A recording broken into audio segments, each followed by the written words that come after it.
தங்கம், இப்பதான் நீ ஒரு விஷயம் தெளிவா புரிஞ்சுக்கணும். ஆமா, நீ இப்போ நின்னுட்டு இருக்கிற இடம் சாதாரணமான இடம் இல்ல. இது வரைக்கும் நீ கடந்து வந்த வழி சுலபமான பாதையும் இல்ல. அதனாலதான் இப்போ உனக்கு சில விஷயங்கள் ரொம்ப கஷ்டமா தோணுது. அதுக்கு அர்த்தம் நீ பொறுப்போட வளர்ந்துகிட்டு இருக்கிற அறிகுறிதான். நீ எல்லாருக்கும் புரியிற வழியில போகல, உன் மனசுக்கு சரின்னு தோணுற வழியில தான் நீ போய்கிட்டு இருக்க. அதனாலதான் சில நேரம் நீ தனியா நடக்கிற மாதிரி தோணும். அது ஒன்னும் தவறில்ல தங்கம், அது உன்னோட தலைமைக்கான அடையாளம் தான்.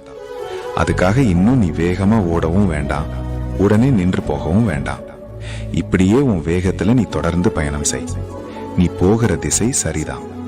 அதுக்கிடையில சந்தேகம் வருதுன்னா அது உன் மனசு வளர்ந்து அடுத்த நிலைக்கு தயாராகுது என்பதற்கான சின்ன சிக்னல் தான். அதனால நீ நிம்மதியா இருத்தங்கம். உன் அப்பா உன்னை சரியான பாதையில தான் கூப்பிட்டு போறேன். Download ShareChat.